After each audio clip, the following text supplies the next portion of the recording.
요압 및 요압과 함께한 모든 군사가 돌아오매 어떤 사람이 요압에게 말하여 이르되 넬의 아들 아브넬이 왕에게 왔더니 왕이 보내매 그가 평안히 갔나이다 하니 요압이 왕에게 나아가 이르되 어찌하심이니까 아브넬이 왕에게 나왔거늘 어찌하여 그를 보내 잘 가게 하셨나이까. 왕도 아시려니와 넬의 아들 아브넬이 온 것은 왕을 속임이라. 그가 왕이 출입하는 것을 알고 왕이 하시는 모든 것을 알려 함이니이다 하고, 이에 요압이 다윗에게서 나와 전령들을 보내 아브넬을 쫓아가게 하였더니 시라 우물가에서 그를 데리고 돌아왔으나 다윗은 알지 못하였더라. 아브넬이 헤브론으로 돌아오매 요압이 더불어 조용히 말하려는 듯이 그를 데리고 성문 안으로 들어가 거기서 배를 찔러 죽이니 이는 자기의 동생 아사헬의 피로 말미암음이더라. 아멘. 아브넬이 사울의 첩이었던 리스바와 통관했다는 말을 전해 들은 이스보셋이 그를 불러 그 행위가 부당함을 지적하자 아브넬은 심한 모욕을 느끼고 도리어 이스라엘을 다윗에게 넘겨주리라고 이스보셋 앞에서 공공연하게 말합니다. 8절에 아브넬이 이스보셋의 말을 매우 분하게 여겨 이르되 내가 유다의 계머리냐? 내가 오늘 당신의 아버지 사울의 집과 그의 형제와 그의 친구에게 은혜를 베풀어 당신을 다윗의 손에 내주지 아니하였거늘 당신이 오늘 이 여인에게 관한 허물을 내게 돌리는도다 라고 말합니다. 사울의 집과 다윗의 집 사이에 전쟁이 있는 동안에 아브넬이 사울의 집에서 점점 자신의 세력을 키워갑니다. 이것은 사울의 죽음으로 다윗이 이스라엘 왕이 되어야 하는 것이 순리이듯이 또 하나의 순리가 행악자에게 나타난 것입니다. 즉 사악한 자들의 논리대로 상식이 무너지고 힘이 센 자가 권세를 잡게 된 것입니다. 이스보셋이 아브넬의 부당함을 지적한 것에 대해 아브넬은 받아들이지 못하고 화를 내게 되었고 그들에게 갑작스러운 분열이 일어나고 말았습니다. 이것을 보면 악인의 가는 길은 결국 파멸의 구렁텅이 뿐이라는 것을 알 수 있습니다. 계속되는 전쟁 속에서 아브넬이 실권을 장악하게 되었고 권세가 주어진 아브넬이 교만해져서 결국 선 왕의 첩과 통관함으로 이스보셋과 아브넬의 사이가 멀어지게 된 것입니다. 그런 의미에서 아브넬은 사악한 자들의 급속히 멸망하는 대표적인 일을 할 수 있습니다. 결국 아브넬이 이스보셋을 배반하게 됩니다. 이스보셋은 아브넬의 교만과 악행에 대해 네가 어찌하여 내 아버지의 첩과 통관하였느냐라고 매우 강하게 꾸짖었습니다. 그러나 이미 세력을 가진 아브넬은 이러한 이스보셋의 꾸지름을 받아들이지 않았습니다. 오히려 그는 이스보셋의 꾸지름을 매우 기분 나쁘게 여기며 내가 유다의 계머리냐? 라고 반문하면서 이스보셋과 갈라설 것을 선언합니다. 우리는 이와 같은 그의 배반에서 몇 가지 사실을 발견하게 되는데, 하나는 이미 앞에서 살펴본 바와 같이 악의 무리들은 언젠가는 반드시 분열하게 된다는 것이며, 또 하나는 악인은 자기가 행한 잘못을 깨닫고 인정하기보다는 자기가 행한 일이나 공로를 내세워 불평이나 불만을 터뜨린다는 것이고, 또 하나는 아브넬은 이미 하나님께서 다윗과 함께 하심을 알고 있었기에 결국은 다윗을 따르고자 하는 선의 길로 돌아서게 되었다는 것입니다. 그 결과 이스보셋은 아브넬을 두려워하여 감히 한마디 말도 하지 못했습니다. 그래서 이스보셋은 아주 불쌍한 사람이 되고 말았습니다. 이스보셋은 이런 상황에서 대처할 아무런 능력이 없었습니다. 그는 입이 있었지만 한마디의 말도 할 수 없었고 이스라엘의 왕이었지만 대처할 능력이 하나도 없었습니다. 그가 잃은 것은 우선 자기 존재의 기반을 잃었습니다. 그는 아브넬의 사악한 의도에 이용당해 악한 자를 따르다가 자기에게 해악을 끼치는 아브넬을 꾸짖었지만 하극상으로 치받는 아브넬에게 치명타를 맞고 말았습니다. 그러므로 이스보셋은 설 자리를 잃고 만 것입니다. 또 하나 그가 잃은 것은 그의 정신적 기반뿐만 아니라 군사적인 능력을 상실하고 말았습니다. 사실 이제까지 지탱해온 힘은 오직 아브넬에게 있었습니다.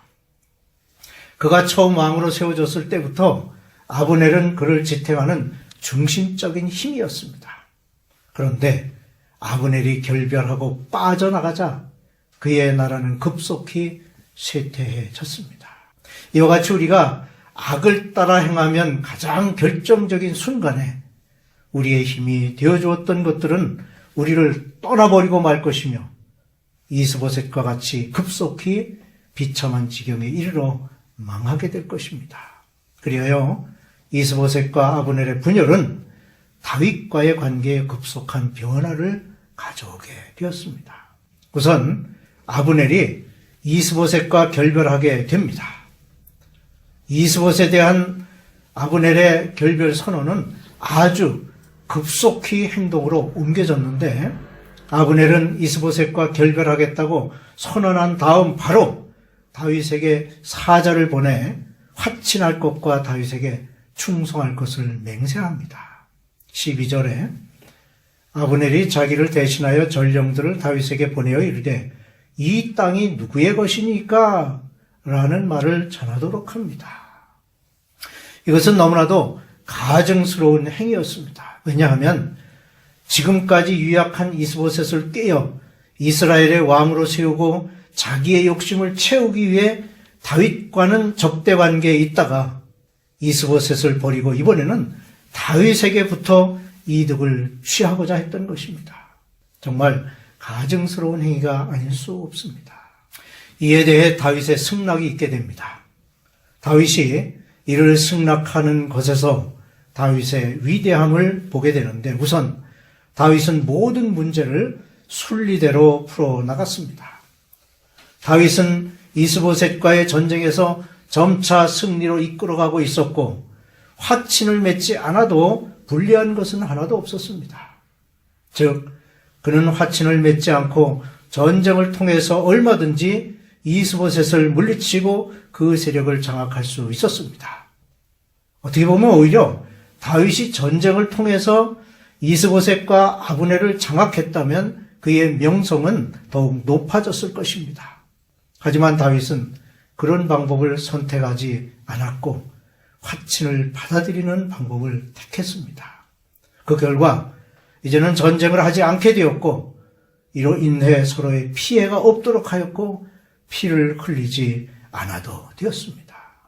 무엇보다 다윗은 아브넬의 항복이 하나님의 뜻이라고 생각하여 이를 받아들임으로써 모든 일을 순리대로 풀어나갔던 것입니다. 또한 다윗의 너그러움으로 그의 위대함을 보여주었습니다. 그는 화친할 것을 제안하는 아브넬에게 그의 과거를 묻지 않았습니다. 그러면서 좋다. 내가 너와 언약하겠다고 말합니다. 정말 시원스러운 대답이었습니다. 예수 그리스도 또한 우리가 우리 죄를 자백하고 그분께 나아가기만 하면 그와 같이 대해 주실 것입니다. 그리고 이러한 관용은 그리스도의 자녀된 우리에게 주어진 의무이기도 합니다. 빌립보서 4장 5절에 너희 관용을 모든 사람에게 알게 하라. 주께서 가까우시니라고 바울 사도도 권면하고 있습니다. 사자를 통해 화친을 제안하고 다윗에게 충성할 것을 전한 아브넬이 언약을 맺기 위해 다윗을 직접 찾아왔습니다. 그러자 다윗은 아브넬을 위하여 잔치를 베풀고 환영하며 그를 받아들였습니다. 그리고 아브넬이 자기 집으로 돌아가는 중에 다윗의 군대 사령관인 요압이 전쟁에서 돌아와 이 사실을 전해 듣고는 아브넬에 대한 악감정을 누르지 못하고 아브넬을 받아들이지 않았습니다. 그 악감정은 앞선 다윗과 이스보셋의 전쟁 중에 아브넬이 그 요압의 동생 아사헬을 죽인 일에 대한 것입니다. 다윗은 조건 없이 아브넬의 제안을 받아들였지만 요압은 자기 동생의 일로 아브넬을 받아들일 수 없었던 것입니다. 이것은 마치 누가복음 15장에 나오는 두 아들의 비유에서 보는 것과 같이 집을 나가 모든 재산을 탕진한 둘째 아들을 용서한 아버지에 대해 첫째 아들은 이를 받아들이지 못하는 것과 같은 모습입니다. 탕자를 위하여 베푼 잔치를 바라보는 첫째 아들은 매우 분노했습니다. 그는 잃었던 동생을 바라보는 것이 아니라 그를 위하여 베푼 잔치만을 바라본 것입니다.